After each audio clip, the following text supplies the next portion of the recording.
time for our esteemed Mr. Baggins, who has proved himself a good companion on our long road, and a hobbit full of courage and resource far exceeding his size, and if I may say so, possessed a good luck far exceeding the usual allowance. Now it's time for him to earn his reward. If you mean you think it is my job to go in the secret passage first, O Thorin, Thorin's son Oakenshield, may your beard go ever longer. So at once, say so at once and have done. I might refuse. I've got you out of 2 messes already, which were hardly in the original bargain. I am, I think, already owed some reward. The 3rd time pays for all, as my father used to say, and somehow I don't think I shall refuse. Perhaps I've begun to trust my luck more than I used to in the old days. But anyway, I think I will go and have a peep at once and get it over. So who's coming with me?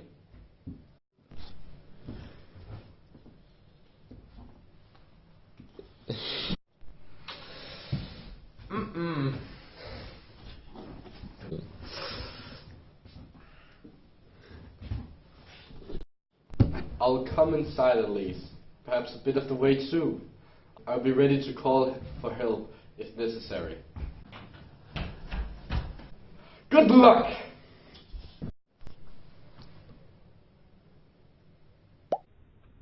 So Bilbo left, running through the secret passage, talking to himself. Now in for the last, Bilbo Baggins. You went and put your foot right in that night at the party. Now you've got to pull it out and pay for it. Dear me, what a fool I was and am. I've absolutely no use for dragon-guarded treasures, and the whole lot could stay here forever, if only I could wake up and find this beastly tunnel was my own front hall at home. Wait, is that a kind of glow I seem to see coming right down ahead? And as he went forward, it grew and grew, till there was no doubt about it. It was a red light, steadily getting redder and redder. It was also getting undoubtedly hot in the tunnel. A terrifying sound began to throb in his ear. Going on from there was the bravest thing Bilbo ever did. Picture him, coming to the end of the tunnel, to an opening, of much the same size and shape as the door above. Through it peeps the hobbit's little head. Before him lies the bottommost dungeon hall of the ancient dwarves. It's almost dark, so that its vastness can only be dimly guessed.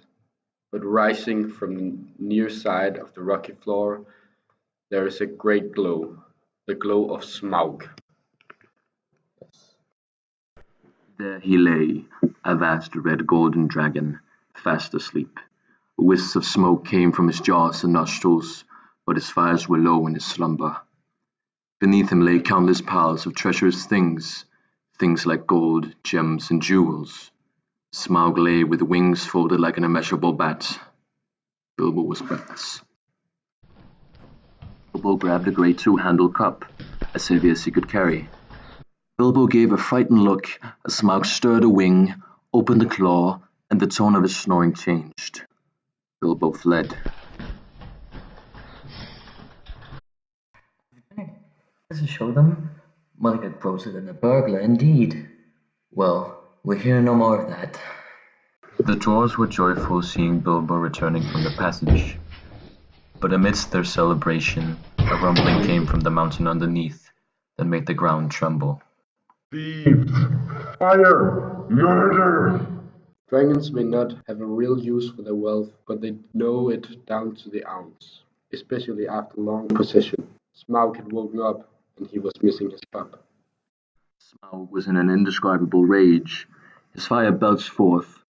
The hall smoked, and he shook the mountain's roots. He sped from his lair through its great door, out into huge passages of the mountain palace, and up towards the front gate. He flew out and settled on the mountain top. Quick! Quick! The door! The tunnel! It's not good here! A whirring noise was heard. A red light touched the points of standing rocks. A dragon came. They had barely time to fly back to the tunnel pulling and dragging in their bundles when Smaug came hurling from the north, licking the mountainside with flame, beating his great wings with a noise like a roaring wind. That'll be the end of our poor beasts. Nothing can escape Smaug once he sees it.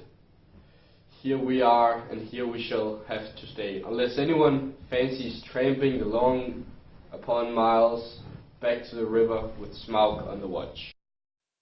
Long Smaug had hunted in the vain till the dawn chilled his wrath, and he went back to his golden couch to sleep and gather new strength. When the morning came, the terror of the dwarfs grew less. However, the ponies were lost or killed, and they would have to wait some time before Smaug relaxed his watch sufficiently for them to dare the long way on foot. The dwarfs debated long on what was to be done. Then, as is of the nature of folk that are thoroughly perplexed, they began to grumble the Hobbit. What else do you suppose a burglar is to do? I was not engaged to kill dragons. That's warrior's work. But to steal treasure. I made the best beginning I could. Did you expect me to trot back with a whole horde of Thrall on my back? If there's any grumbling to be done, I think it might have to say. You ought to have brought 500 burglars, not one. I'm sure it reflects great credit on your grandfather, but you cannot pretend that you ever made the vast extent of his wealth clear to me. I shouldn't want hundreds of years to bring it all up if it was 50 times as big and Smaug as tame as a rabbit. Now, I will make you an offer. I've got my ring, and I'll creep down this very noon.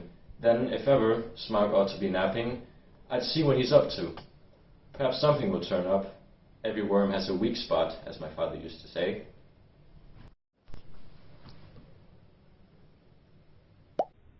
Bilbo ran through the passage once again. He arrives and sneaks into Smaug's lair. Thief, I smell you and I feel you air. I hear you breathe. Come along. Help yourself again. There's plenty to spare. Oh, no thank you, O Smaug the Tremendous. I didn't come for presents. I only wished to have a look at you and see if you were truly as great as the tales say. I did not believe them. Truly the songs and tales fall utterly short of the reality. O Smaug the chiefest and greatest of the calamities. You have nice manners for a thief and a liar. You seem familiar with my name, but I don't remember smelling you before. Who are you and where do you come from, may I ask? You may indeed.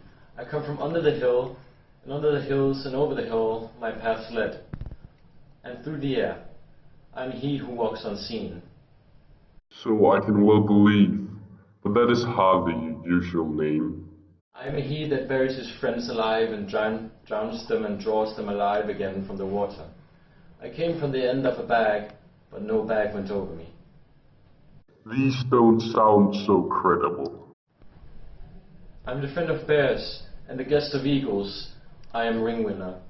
I am luckwearer. I am battle rider. That's better, but don't let your imagination run away with you. Very well, old barrel rider. Maybe Barrel was your pony's name, and maybe not, though it was fat enough. You may walk unseen, but you did not walk all the way. Let me tell you, I ate 6 ponies last night, and I shall eat the others before long. In return for the excellent meal, I'll give you one piece of advice. Have no more to do with those dwarves than you can help. Dwarves? Do not talk to me. I know the smell of dwarf, no one better. Don't tell me I can't eat a dwarf-ridden horse and not know it. I suppose you get a fair price for that cup last night. You don't know everything, O Smaug the Mighty. Not gold alone brought us hither. I tell you, gold was only an afterthought with us. We came over the hill and under hill, by wave, by wind, for revenge. Surely, O Smaug, the unaccessibly wealthy, you must realize that your success has made you some bitter enemies. My armor is like temple shields, my teeth are like swords, my claws spears, my wings are hurricanes, and my breath death. I've always understood that dragons were softer underneath, especially the region around the chest. I am armored above and below, no blade can pierce me. Old fool, there's a large patch in the hollow of his left breast, as bare as a snail out of its shell. Well, I really must not detain your magnificence any longer, or keep you from much needed rest. I must go.